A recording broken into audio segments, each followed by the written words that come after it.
Ciao, I'm Laura, and this is Job Tales. Today, we delve into the film world. I met Hamish MacLeod when we were working in Cape Town at Black Sails, an American television series about pirates.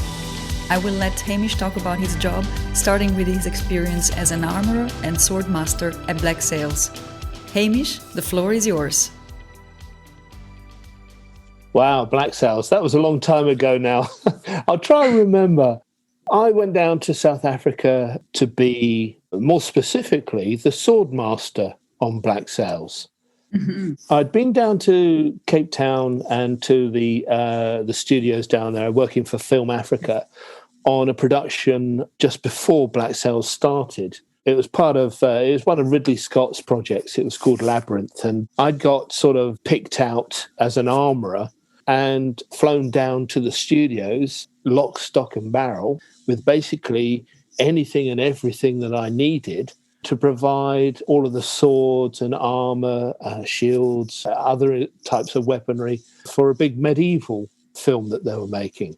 Mm-hmm. When that concluded, obviously all of the guys down in South Africa had opportunity to see what I do and see how I work. And shortly after, I was approached by the Black Sails team to come down and do the same. So initially, it was just going to be sort of 8 episodes, 1 season, a few months' work down there. So we did the same thing. I just prepared everything in the UK, packed everything up, flew it down to Cape Town, set myself up in the studios down there, and we just administered all of the needs of the sword aspect of the show. They had a local guy who had all of the muskets and bits and pieces, so we were working side by side. But obviously, with the swords and the daggers, there's sort of this element of risk.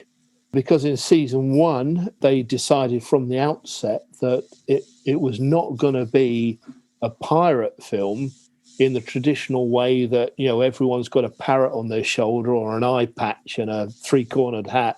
There was none of that.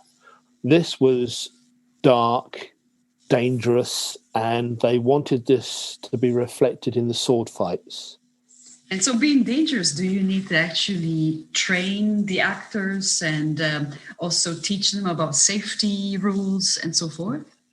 Very much so. There's a few other layers of precaution in front of that.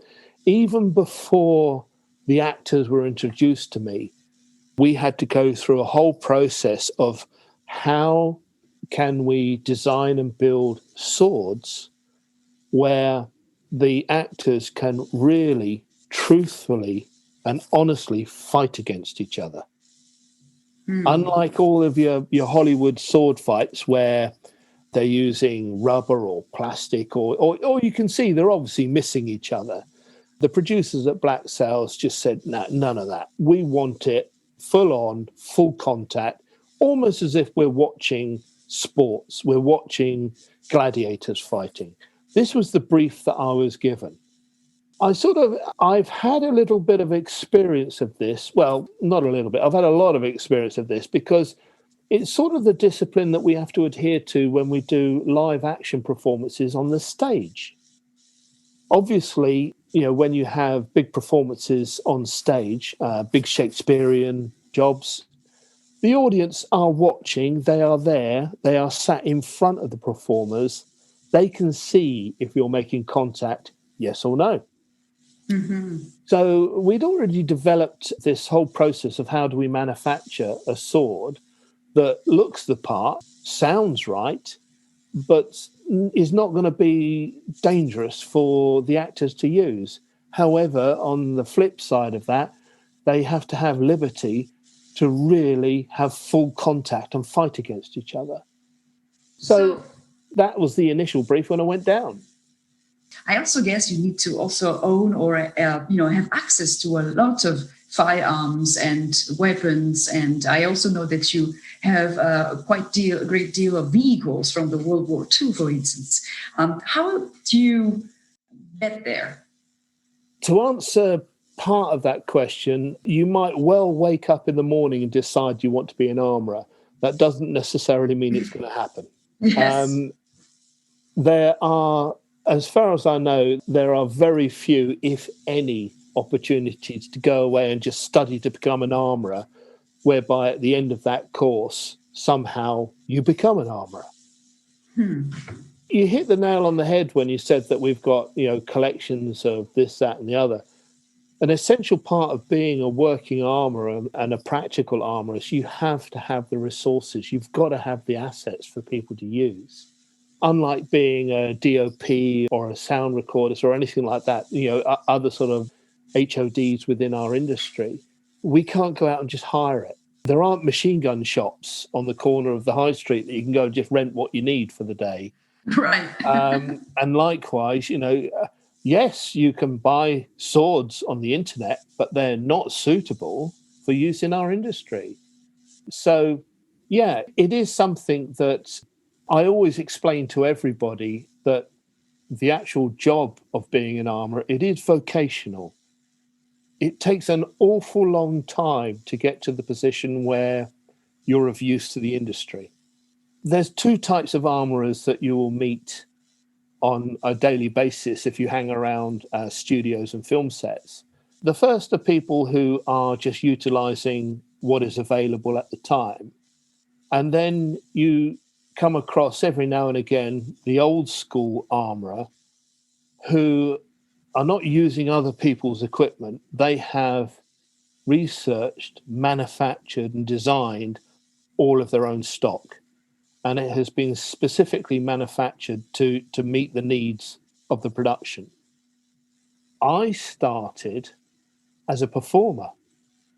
I started many, many years ago working in front of camera, using other people's swords and guns supplied to me by old school armourers. And it was my interest and fascination and the development of my career as a user of these things that enabled me one day to turn around and say, I think I should have my own. 35 years ago, I started with, 10, 15, 20 bits and pieces that I could take along to work with me. And, over the years, it's grown to the large resources that we have now. How many do you have? Oh, I know my accountant will be writhing in agony if I tell him the truth. I don't know. Each time I work on a project, I start afresh. I like to supply new things, unseen things to productions, which means each time we finish a project, I've got yet another collection that gets folded into our standby stock of guns or artillery or armoured vehicles or swords. So sometimes we have to cannibalize a few bits and pieces to just change their look.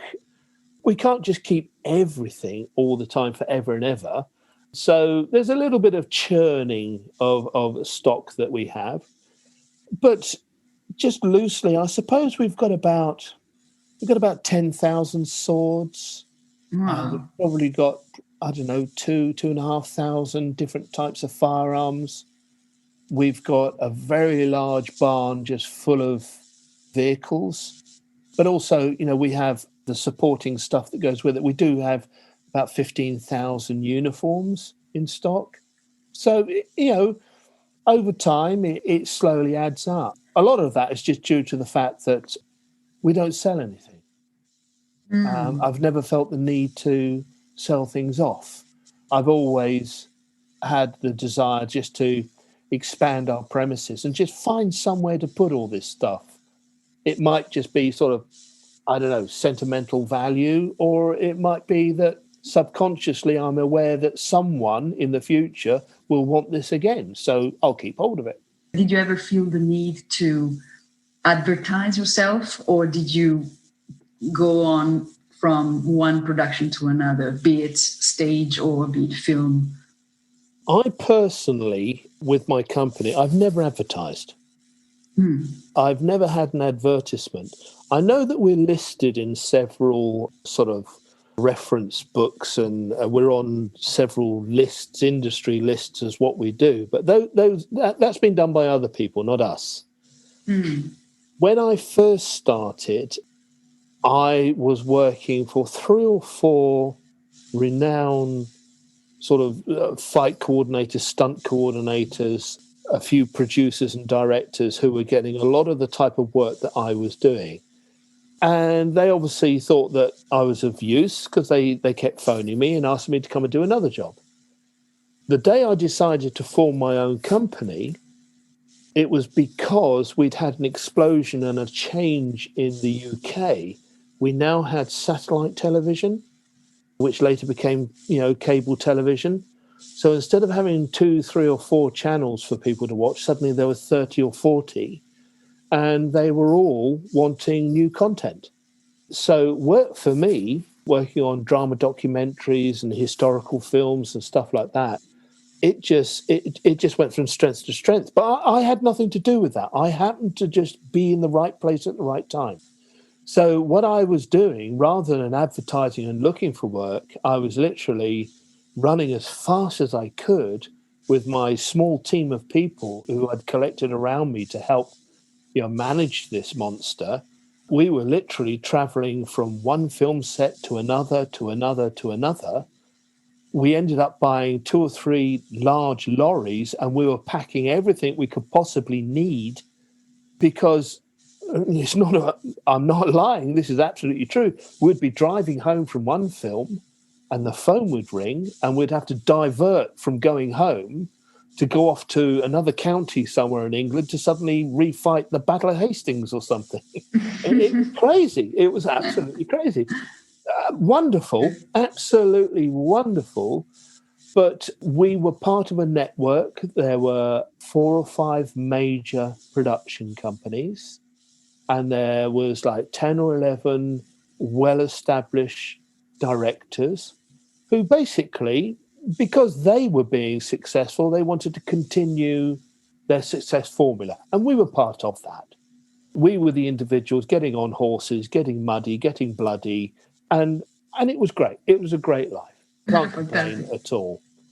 But certainly, like your question earlier, no, there was no college course or university course. There's no degree in it. It was literally you start at the bottom and you work your way up. Although you did study in the School of Arts for drama, right? Indeed. I went to art school. I went to art school because, according to my entire family, I was the one that was not going to go into the military. I was the one that was going to become more of an academic, and I was going to go to art school because I could draw and paint. So I dutifully went off to art school, and within 2 or 3 weeks, I'd got sucked into the production design and theatre design side of things. I ran off to be an extra in a feature film, thoroughly enjoyed it, and had 2 or 3 experiences of that whilst I was at art school. So when I graduated from art school, the last thing I was going to do was be a book illustrator or go into advertising. I just wanted to get into film and television. I'd got the bug by then. So, yeah, it gave me 4 years of intense study in the design concepts. And also I had the luxury and the utter privilege to go off and work in feature films whilst I was there, just as an extra. But it got me into the understanding of how the industry worked. So I had an idea of what I really wanted to do when I graduated art school. It took a few years to get into the position so I could make it happen, because obviously art students aren't renowned for being rich. So when I graduated, like everyone else, the burning issue of the day was what I was going to eat and where was I going to sleep, above, can I get sort of 40 or 50 muskets together to go and refight the Battle of Waterloo? So, it took a while. I had to do some of those jobs that everyone has to do to, get a roof over your head, whilst at the same time volunteering my services, within the industry. And, as I say, it was vocational. I never went on the holidays. I never had the, 1830s holidays in Club Med or or the flashy sports cars or anything like that. I didn't have all of that because that wasn't my goal.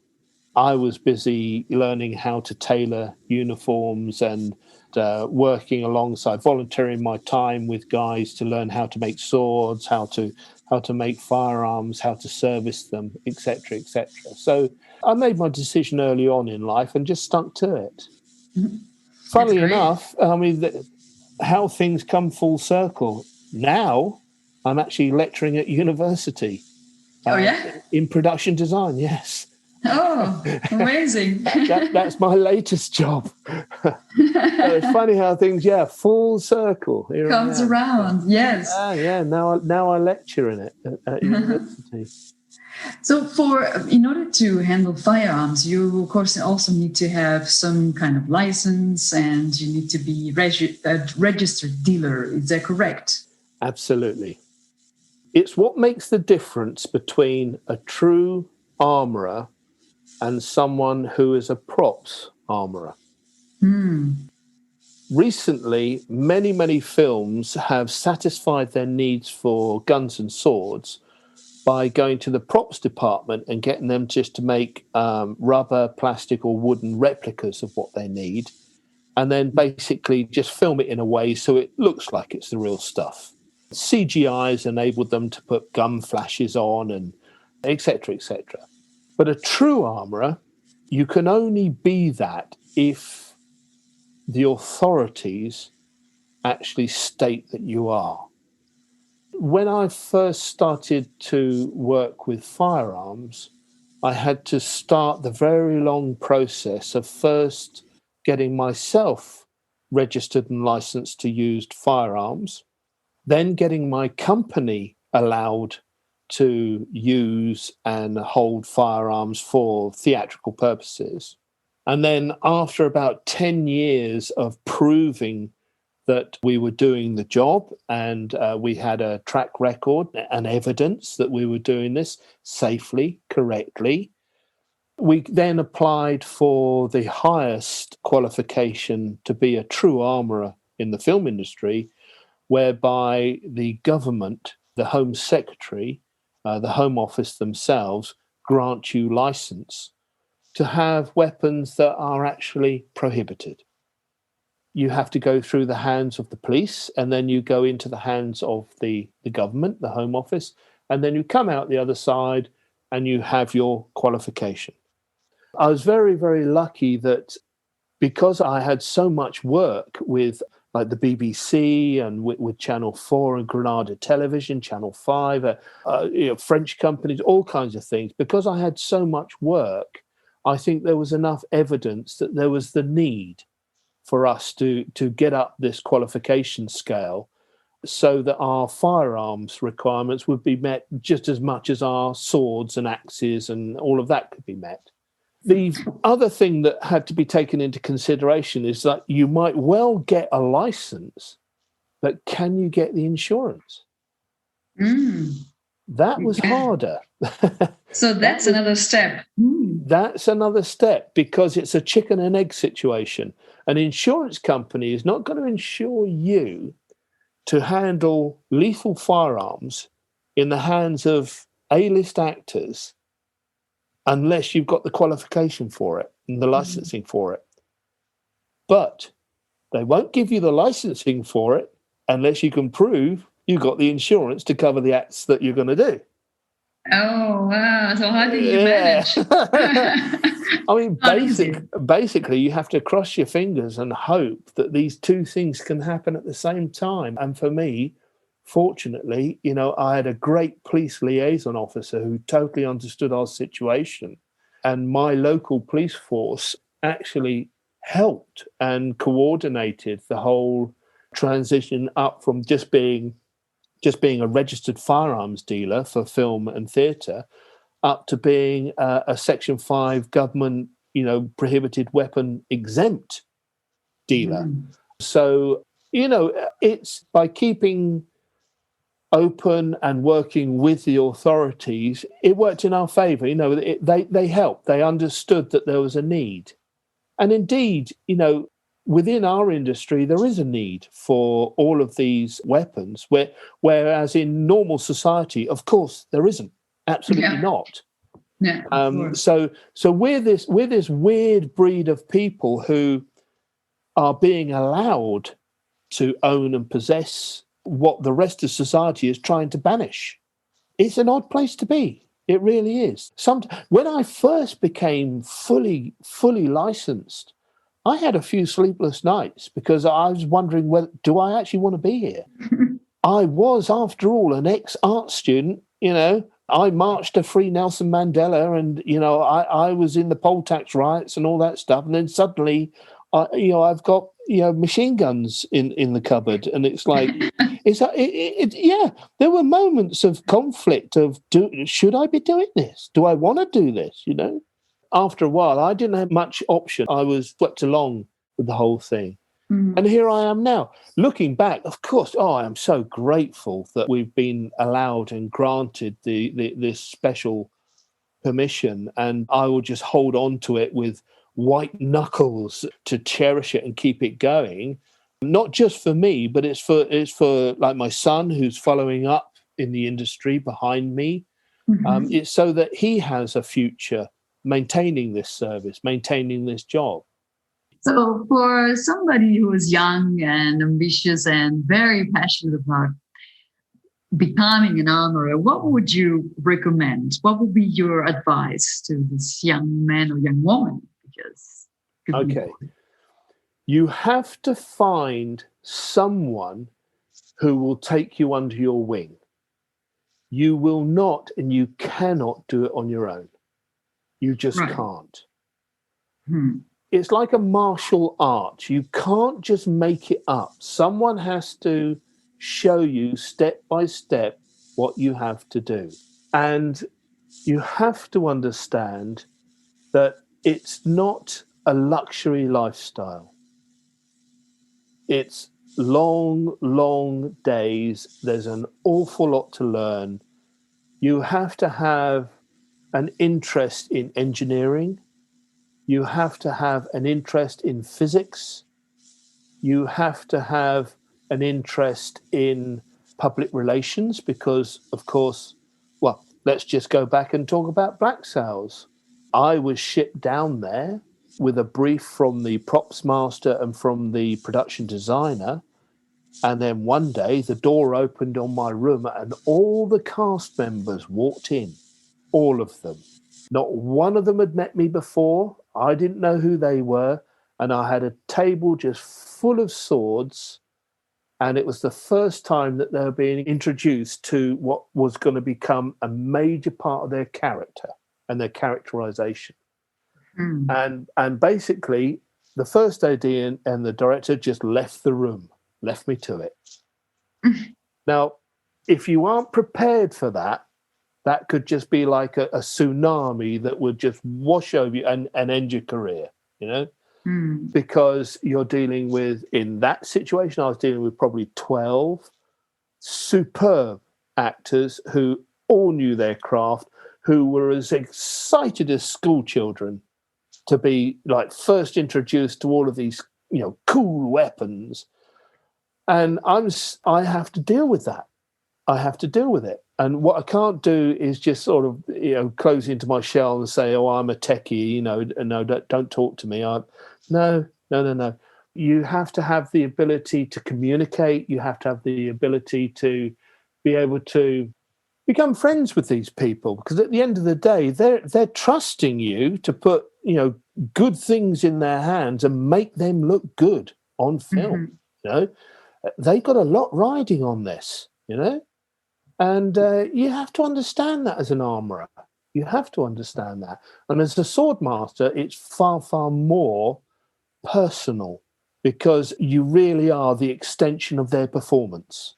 You're not going to learn that in a book, and you're not going to learn that in a 2-week module at university. You're only going to learn that by being part of a working, practicing armoury team, and you have to go in there and just see it, watch it, and understand the human side of our job.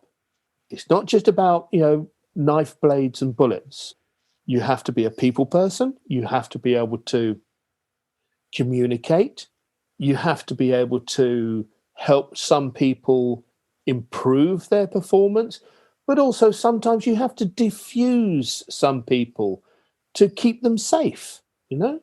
And that's why, most of the people that I've worked with over the last 45 years, I have like a friendship with them, even though we don't talk regularly, if at all. Still, they'll remember who I am and I remember who they are, And if you can't do that, you're not going to survive as an armourer. You get inside their safety barrier. I wish we had more time to talk about all this. Thank you so much, Hamish, for taking the time. And I hope that maybe another time we'll have some more 20, 30 minutes to talk about different other aspects of your job. It's very, very exciting.